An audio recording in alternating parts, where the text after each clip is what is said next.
Good morning, students. Today we shall discuss about differential equations that do not contain x or y. Here, when a differential equation is not containing either x or y, then we can apply two methods. Method 1. If the given equation is of the form f of yp equal to 0, here you can observe that x term is missing. Then we can solve it for either y or p. Any of these methods which we had discussed earlier can be applied. Method 2. If the given equation is of the form f of xp equal to 0, that means y is missing here, then we can solve it for either x or p. These are the two already known methods which we can apply to solve a differential equation that do not contain either x or y. If it is not containing x, then we can solve it for y or otherwise for p. If it is not containing y, then we can solve it for x or p. Let us go to one problem. Solve y is equal to 2p plus 3p square. Differentiate with respect to x. dy by dx is equal to 2 into dp by dx plus 6p into dp by dx. Here we can write dy by dx as p. P is equal to 2 plus 6p into dp by dx. So here separation variable separable form we can apply by separating the terms. Dx is equal to 2 plus 6p divided by p into dp. Integrate on both the sides. Integration dx equal to integration 2 plus 6p divided by p into dp. So integration dx equal to, separate the denominator for both the terms. Integration 2 by b dp plus integration 6 dp. So x is equal to 2 log p plus 6p plus c. Therefore the required solution is y is equal to 2p plus 3p square, the obtained solution. X is equal to 2 log p plus 6p plus c. Here you can observe that this is an equation containing y and p. That means x is missing here. Hence we can either solve it for y or p. Here I have taken solving it for y only.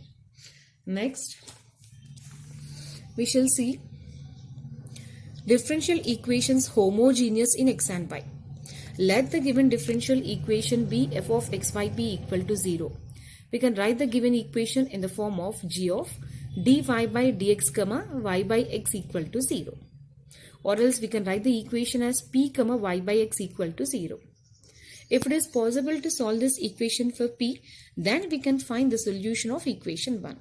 If it is not possible to solve this equation for p, then we have to solve it for y by x, and then it can be written as y by x equal to f of p, or y is equal to f of p into x. Clear? Now after writing it in the form of y is equal to f of p into x, differentiate with respect to x. dy by dx is equal to p is equal to f of p plus x into f dash of p into dp by dx. Now go for the variable separable form. Dx divided by x equal to f dash of p divided by p minus f of p into dp. On integrating, we can get our required solution. So either of these things we can follow. Now let us go to the problem. Solve y square plus xyp minus x square p square equal to 0. Given equation is homogeneous in x and y. You can see the power of y 2, x power y power 1 plus 1 2, x square again 2. Here we need to see that it's only homogeneous in x and y, so don't consider p or its power. Divide the equation by x square so that we can write it in the form of y by x. So y by x whole square plus y by x into p minus p square is equal to 0. Now it's a quadratic equation, we can say in y by x. To find the root, we can write the formula. Y by x equal to minus b plus or minus under root of b square minus 4ac divided by 2a. That is minus p plus or minus under root of p square minus 4p square divided by 2. Y by x is equal to minus 1 plus or minus root 5 divided by 2 into p.